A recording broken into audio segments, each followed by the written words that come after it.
generation and whatnot, people have been starting to think about it a bit differently now. And we're starting to see more and more scholarship on the series. There's a edited collection coming out in the fall with a colleague of mine started. And so I think now's the time to kind of be thinking about some of these conversations. Can you all still see? Because something happened here where we can't see it in person. Hold on. Oh, it's the present. We never saw the presentation. We just see Never you. saw that. You never saw the presentation. Hold on. Okay. Do you see it now? Nope, not yet. Okay. Well, see, Weird. I see it. Yeah, I think that might be an issue on your end, Dr. Craig. Oh, okay. Thank you. I apologize, David. Okay, no problem. Here we go. Okay, so The Golden Girls aired from 85 to 92 and created by Suits and Harris. Uh, we may know, we may not, but it revolved around four women. Rose, played by Betty White, Blanche, played by Rue McClanahan, and Dorothy, played by Bea Arthur. And then Sophia, played by Estelle Getty, who joined after the pilot, living in Miami, Florida. After three of the four had lost their husbands, and fairly recently before the series started, and then Dorothy had just gone through a divorce. And so all the actors were over 50 on the show, and that was pretty watershed for the time that we had a group of women weren't attached to men that were the main characters and supporting themselves when we think about that in the 80s. And so even though Betty White had a long career before, she continued to have a long career after to make room for older women in TV and film. And this was kind of seen as a pivot in a different direction for her career. It covered a lot of progressive topics like sexual prowess, queer issues, but most importantly, the balance between friendships and romantic and familial ones. And I'll talk about that more and its importance here in a bit. Oh, it keeps doing that. Okay. So it was nominated for 68 Emmys and won 11. The shows continued in syndication not only in the United States but across the world. Most areas that have syndication with US TV from US TV have the Golden Girls, so it's pretty popular in a lot of spaces. And so it's been a large focus of many podcasts, reference and TV shows, and we have a plethora of physical merchandise. I have my book bag here with me, and I have my shirts and shoes that are very uncomfortable, so I didn't wear them today. But and then two spin-offs, The Golden Palace, which focuses on after Dorothy marries at the end of The Golden Girls, Blanche, Rose, and Sophia sell the house and buy the Golden Palace, which is a hotel and restaurant. It only lasted one season, but if you haven't seen it, you can get it on Hulu now. And then Empty Nest, which focuses on their neighbor, Harry Weston, and his two adult daughters. And that went on for about 7 years. And then Nurses was a spinoff of Empty Nest, which focused on one of the nurses that worked in Harry Weston's pediatric practice. So I think it's important to start out. So if I'm thinking about Golden Girls as queer theory, kind of before we had queer theory, how does it do that? Like, how does it rhyme with it? How does it extend it? And so I think it's helpful to get some language together, not to assume that people here have done much with queer theory. So it came out of the second wave of feminism as a reaction to the second wave doing a lot of good work around women's issues and women's access, but leaving queer women and genders and trans folks outside of the conversation. This is when we started to reclaim the term queer as an academic term and a political term. Prior, and for some generations, it's still a pejorative term. And this is when we often take for granted in 2020s that that word has always kind of been a reclamation term, and it really hadn't been. wasn't and hasn't been for very long. It explores the binary of gender and sexuality and its constrictions, and it deconstructs language, particularly around gender and sexuality. Why do we use certain language? What does it mean? What meanings can change depending on the situation and the context? It unpacks characteristics of masculinity, femininity, gender schemas, and gender scripts, and asks us to think about why do we associate certain gender scripts and certain characteristics with certain bodies. It also asks us to think about dismantling the sex gender system, particularly as we think about labor, uh, as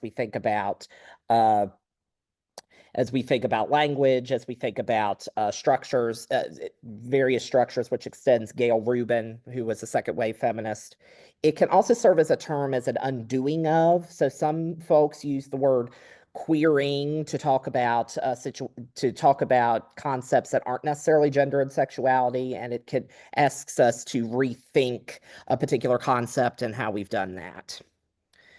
And so Judith Butler, being one of the foundational folks in queer theory and post-structuralist feminism, was looking to the second wave of feminism and was asking us to rethink a lot of what we had said about gender and sexuality at that time. And so some of the tenets of the second wave of feminism, so Butler is critiquing really the French feminists, particularly Simone de Beauvoir, Monique Wittig, Luce Irigaray, and Ellen Sixou, for their focus on gender had essential characteristics. And the issue of essentialism, that certain characteristics, particularly biology and certain types of behaviors, that women do those because they're women and men do those because they're men. And that Butler asked us to rethink some of that. But the second waivers really said women were oppressed because of certain characteristics that were inherent to them.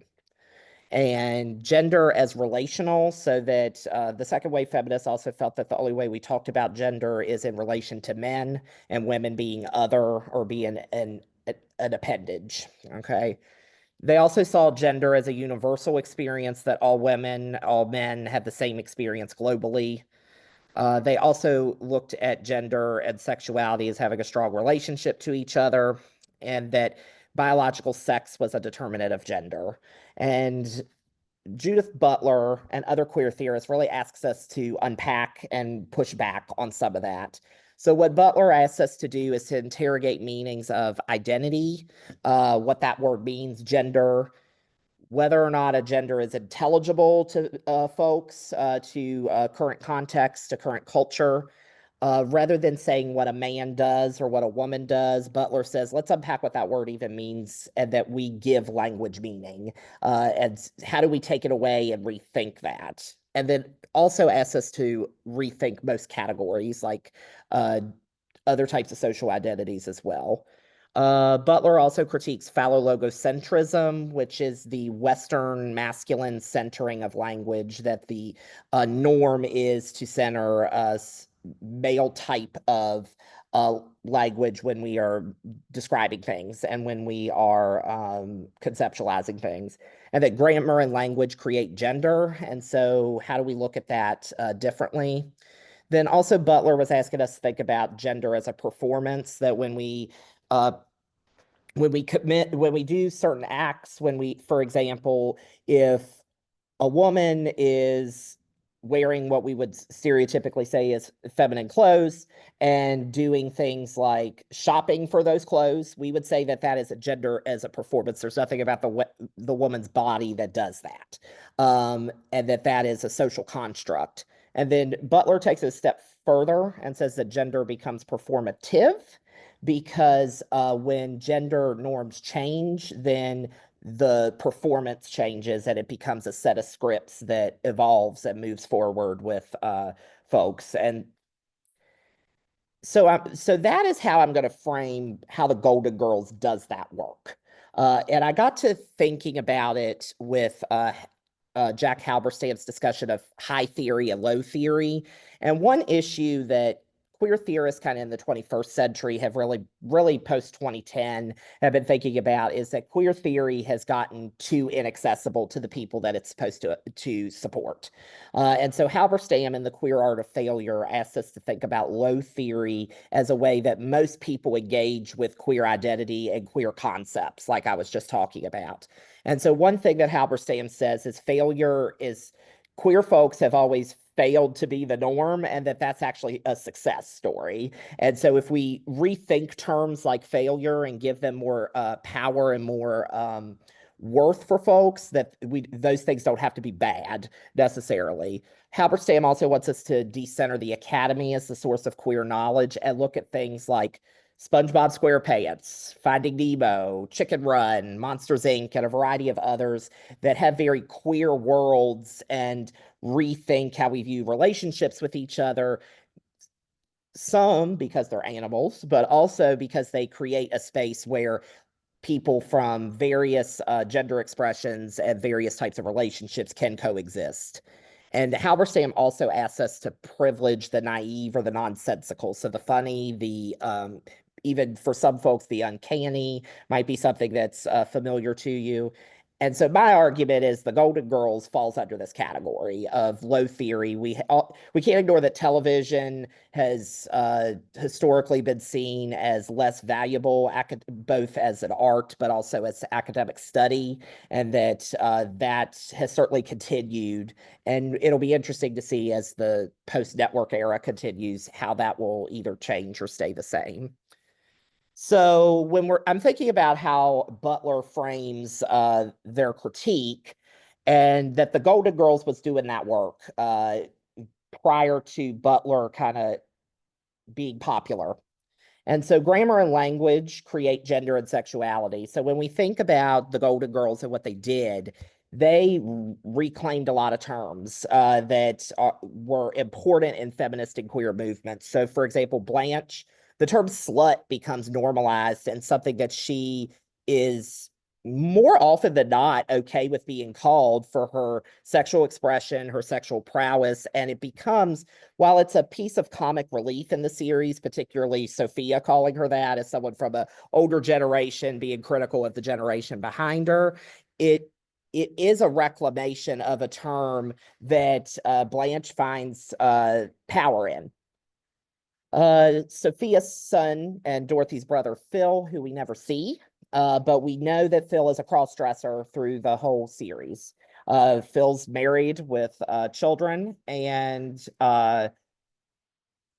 Sophia is regularly sending him, as she would say, catalog items and so he wears dresses, and that is accepted not just as a normalization in the narrative, but also his wife, Angela, also has said that actually attracted her to him, his sense of style, she says. So when Phil dies, and we'll talk a little bit more about that here in a second, they have the funeral in Miami, and Sophia mentions that maybe Phil was queer, and Blanche says, well, that's, Sophia, people now say gay, they don't say queer, and I've got the quote ready, that Sophia says, if you can cite the whole chorus of Gigi, you might be gay. If you're a 6 foot tall, 200-pound man with children who likes to wear evening gowns, I think you have to go with queer, which is very much how we would use the term queer to talk about gender expression right now. And that was the first time in sitcom it was used in that way, was through Sophia's character, which is fascinating to me. And it was very much when you watch the series, you can very much not pick up on that and move on. And she was using those concepts very early on to talk about her experience and her son's experience.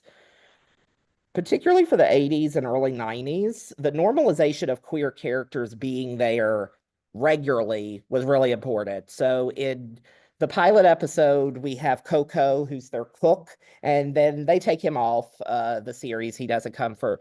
But one argument that some critics have said is that because we are introduced to Coco in the first season, there is supposed to be a queer presence in their house always, and that it continues through Dorothy's crush in high school, Barry Glick, who comes out to her when he comes for a visit.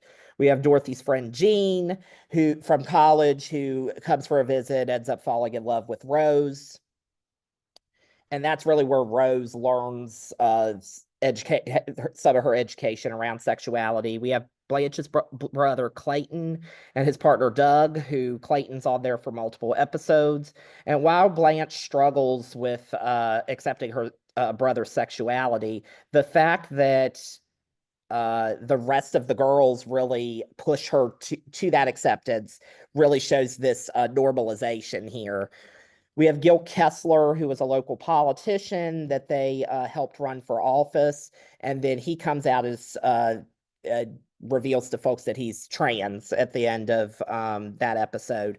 And Sophia says the whole time that she knows there's something different about him. And she actually says it's because his last name, his former last name was Italian. And she said, of course he's Italian, and made a comment about his nose. And so she actually doesn't make a comment about his trans identity. She makes a comment about his heritage. So I think that that's also fascinating when we think about that type of normalization. We have Laszlo, who's a painter that and a sculptor that Dorothy, Blanche, and Rose pose for. And they all are, into him sexually, and he says he's gay. And at the end of the episode says, "I thought you knew," and the episode ends. And then of course Phil, I've already talked about him. We have the Wake Up Miami episode with Pat and Kathy when Rose, when she's working as a TV anchor, she asks Dorothy and Blanche to come on a show. And it come to find out the host thinks that Dorothy and Blanche are lesbians because Rose, as she often does, mixes up that they wanted two women that loved each other and slept together. And because sometimes they have shared a bed on trips and whatnot, Rose thought that that's what they meant with Blanche and Dorothy. And I think that that's also interesting, that kind of feeling about intimacy and connection through a queer lens. And also Pat and Kathy say they're not lesbians, that they don't like labels, which is very much something that we're more comfortable talking about today.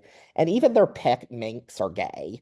So I think that that's fascinating at the end when they're raising minks at the end they find out that they don't breed, and then they find out that two of the male ones are engaging in sexual activity at the end of the episode. One thing that a lot of Golden Girls fans, if you've watched it over and over, there's a lot of inconsistent plot, particularly with names of family members, ages, years they were married to their husbands, and those types of things. And my argument here is that's actually a form of queer storytelling when we think about how Halberstam frames low theory and narrative, that the fact that they did that and kind of unapologetically had that moment, that I find that to be a different form of storytelling, certainly. When Phil dies and Sophia really does struggle with losing her son, but also we find that she actually did have a hard time wrapping her head around his identity as a cross-dresser. Scholars would say that that is an example, particularly when we think about the 80s and 90s, the height of HIV and AIDS, that forced a lot of viewers to see queer folks as human. And because the show was loved so much, and that people were forced to see queer folks as someone's son, someone's brother, etc. And while we don't know how Phil had a heart attack. We have no evidence that he had HIV or any type of chronic illness. It still puts him in a space where audience members are supposed to reckon with that and look at that narrative. So there's a lot of interrogation of categories here, particularly family. So we can't ignore that these four women are chosen family. But not just that they are chosen family, they bring audience members in to be part of that family as well. If you look here at the pictures that I have, The living room, the kitchen, the lanai, that word that they brought for us at TV and no one's ever heard of again, become queer spaces for the characters and the viewers. We're supposed to be sitting there with them. We feel like we are part of that. We feel that we are part of their conversation in all of those spaces because most of the series takes place in those three spaces in their home. And particularly when you're thinking back to Coco and Coco's exit, the queer viewer kind of takes that place. And I think that that's pretty important when we think about camera work, narrative, and also viewer experience. We have a lot of camaraderie across difference. When Rose has her HIV scare from a transfusion, they they're going to all the doctor's appointments with her and they're walking her through that 72 hours there. That while Blanche has had a similar experience, certainly Dorothy and Sophia have not. Blanche's daughter, Rebecca, when she decides to have a baby via artificial insemination, they go to all the doctor's appointments with her. They go to a counselor with Blanche. They also go to the birthing itself, and then certainly Rebecca moves back there to raise her child around family. And so I think that that's also important because they all struggled in some way, shape, or form with that specific way of having children. And it really didn't matter. They all kind of came together and supported each other. When their home is broken into, they go to therapy with Rose because Rose is really struggling with a lot of PTSD from that in a way that the rest of them aren't. And they actively say they don't really understand her response to it, but that doesn't change the support that they have there. And overall, they normalize therapy here. They go to a therapist when they are having trouble together, and the therapist suggests that they go their separate ways and they decide not to. But I think that's huge when we think about definitions of family. That was very much ahead of their times, normalizing going to therapy that regularly for people who are not biologically kin necessarily, with the exception of Dorothy and Sophia there. Then Blanche's pregnancy scare, which ends up being that she's going through menopause. They were prepared to raise a baby with her. They also take care of a baby during a walkathon named Emily and fear at one point that the parents may have abandoned her. Blanche, we're supposed to believe she was not a very good mother, that her children have a strained relationship with her, and we're supposed to see that through the series. And Blanche, for a moment, thinks that she wants to raise this child that may have been abandoned, and she ended up not being. And they support that.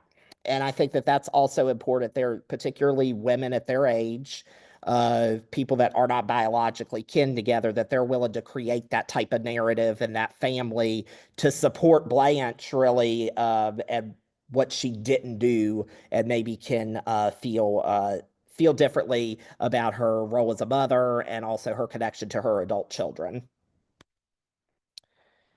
Biological family, they're present, but they're certainly not the main priority here in the series.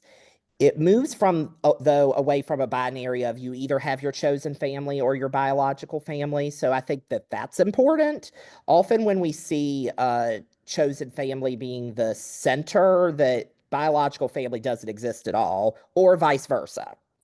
And so we see here Blanche's sisters, her daughters, Rebecca, Janet, her dad, are part of the series multiple times throughout. Dorothy and Sophia have Dorothy's children. We hear of Phil, even though we don't see them. We see Dorothy's sister, Gloria, and then Sophia's brother and sister, Angelo, and not to be confused with Angela. That's another piece of inconsistency at times in some of the names, and maybe that wasn't really thought through at times. And then Rose, we certainly see some of her family as well, her mother, her cousin, and her children, and one of her sisters. Um, and then there's discussions of others pretty regularly that we don't see. And then some of these characters, there's a need in the narrative to try to make them recurring. Rebecca, Blanche's daughter, moves to Miami. Angelo and Angela do the same, Sophia's brother and sister. We see Kirsten, Rose's daughter, multiple times, and even Rose considers going living with her at the end of the series. And while they try to make them recurring, they don't, it never fully works out. We know that they're around and they might be there for a few episodes here and there, but the narrative does not allow for them to join this family. And I think that's important when we think about chosen family, but also the role of biological family here. A lot of interrogation of monogamy. So Rose is the only person with a consistent boyfriend, Miles. All of the women in the series casually date. They have multiple men they could call for dates. It's not just Blanche who embodies that who embodies that sexual prowess trope there. Men are part of their lives, but they're not the central piece. They may have an episode or two where they are in a relationship with someone, but they date casually and often multiple men at the same time, and that's normalized. They get their sexual needs met, but not always their emotional ones through men. They get that through each other. We also see Dorothy and Stan's ongoing tension as a divorced couple, and they get back together and break up again. And so it not just normalizes that divorced people are still in each other's lives, but it also normalizes that there's not an either or, that someone is fully in a committed relationship with someone or fully wants them out of their lives. And I think that that's something that really started with the Golden Girls. Blanche and Sophia both date a guy at the same time. Now it doesn't work out, but that is something, that is a plot line that's pretty specific to here. Sophia marries again. She married when her best friend dies. She marries her husband, and they separate and talk about that they might even get back together sexually at times. They predict that, and that's not something that's balked at in the series. Then Sophia is approached by a couple to take one of them's place because Marvin and Sarah have been married their whole lives. Sarah has a terminal illness, and Sarah wants to make sure that Marvin, quote unquote, as she says, is taken care of. While this doesn't create a polyamorous relationship, it does push the envelope when we think about what marriage is, what it can be, and what companionship can be here. And I think that that's a really important plot line that's I've never seen other than in this series. And then also interrogation of age and the aging woman, what we've seen before. The women are sexually active throughout the series, but simultaneously deal with age discrimination, economic security, menopause. They deal with a variety of physical issues throughout the series. And so things that women deal with, but then they also are pushing back on how aging women are viewed as far as physicality and sexuality. Nearly all of them have leadership roles in community organizations that are very involved. In the episode "The Days and Nights of Sophia Petrillo," she's supposedly going to get a nectarine and coming home. We follow her playing music with friends. She's volunteering at the hospital and going to the grocery store, and she's in her 80s, and that's normalized for her. In the Golden Palace, they are running a hotel, and that becomes the main narrative. And Sophia, in particular, is almost 90 at this point, and she is owning a hotel and also running the kitchen. And I think it's also important to note when we think about the narrative of aging women, Sophia is the only one that is a regular in 3 of the 4 series that come together in the same world here. She's a regular in the Golden Girls, the Golden Palace, and then when the Golden Palace ends, she moves to Empty Nest. Now she goes back to Shady Pines, but she's the only character that continues throughout that entire series, being playing the oldest character. And then gender as performative. So we can't ignore that Blanche is very vain and about her looks. And so we have a lot of moments where she struggles with some of that. For example, when she's taken a psychology course at the community college, she's not doing well, and her professor proposes that they sleep together so she can get an A. Well, she contemplates it because she says, I don't know if I could do any different. My looks are the best thing about me. and she ends up not doing it and still getting an A. She's also multiple times wanting to get plastic surgery that she ends up not getting. When she does go through menopause, she really struggles with that she's lost sex appeal. And then also when she has a pacemaker put in, she really struggles with that as well. And we see that her gender really becomes performative because even though she ends up uh dealing with these things in a more feminist perspective, she really does struggle with moving out of that gender script or bending the gender script. Then some critics would say that Dorothy is seen as a masculine character, which possibly another reading of it could be, why does she have to be masculine? Why can't she just be Dorothy? So the way I frame it is, since there are no men that are central characters here, all behaviors that we associate with masculinity and femininity can go out the window here. And so when we see that Dorothy she's seen as the most smart and logical one, we have that often that is attributed to a man when we think about particularly women of their generation. And I think that it's important to note that we don't have that here. She's desexualized by the other women in the house, which is a problematic narrative, but she's the only one that actually marries and moves on. And so I do think we see that juxtaposition there. Just because she's perceived one way doesn't mean she actually has to continue that story. She's also the only one with a trained profession. Everyone else has done various different types of jobs. She's been a teacher her whole life. And so I do think it's important to note that all of the types of characteristics we associate with particular bodies just don't matter here, because we have all women characters, and so everyone gets to be who they are in a particular way. And so we can't ignore the cultural impact of the Golden Girls. We have many drag groups. They've become drag personalities. There's one that focuses on the Christmas episodes. There's cruise lines for the Golden Girls. It's become a queer popular culture classic. We can't ignore that a lot of queer folks really feel seen here. Even though none of the main characters identify in the queer community, they deal with issues like HIV, artificial insemination, which speaks to queer folks who want to start families. They they have normalized having all of those queer characters throughout the series. And so queer people often feel very seen in this series. And then they really inaugurated the whole move toward moving away from the biological family as the center of TV, particularly sitcom, and moving toward friend groups like Living Single, Friends, Girlfriends, Sex and the City, Grace and Frankie. And then Mid-Century Modern that just came out is a group of gay men and one of them's mother live together. And that's supposed to be a kind of rethinking of the Golden Girls narrative. And those are my references, and that's what I have for us to have a discussion about.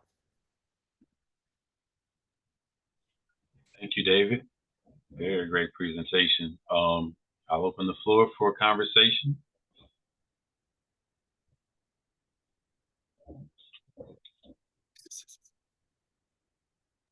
I have a comment. First, I want to say that was a fantastic presentation. I really enjoyed it. I really loved that last part about how it's almost like kind of getting at how we think today about like the chosen family kind of element. That's really interesting.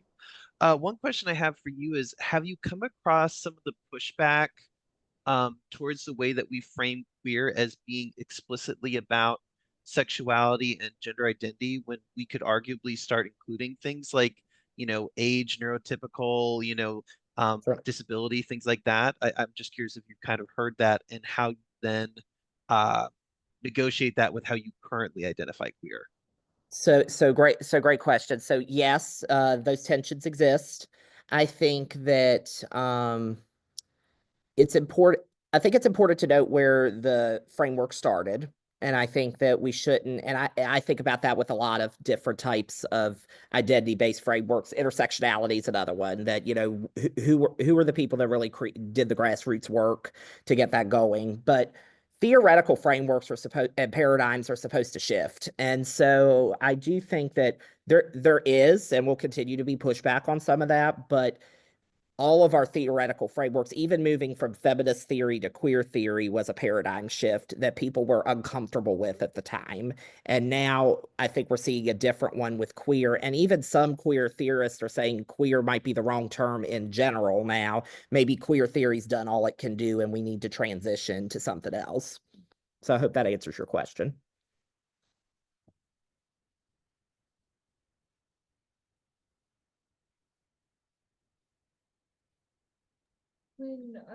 When you were talking about the I believe it was Hoverston and low theory, and you said kind of like the inconsistency in like character names and timeline and Mhm. things as an example of queer storytelling. Can you elaborate on that? Yeah, I'm sure. not- So great. So the question was when I discussed how inconsistent plot lines and characters could be a form of queer storytelling. So for me, when I think about how we tell story, plot is not linear. There's also space to rewrite our story.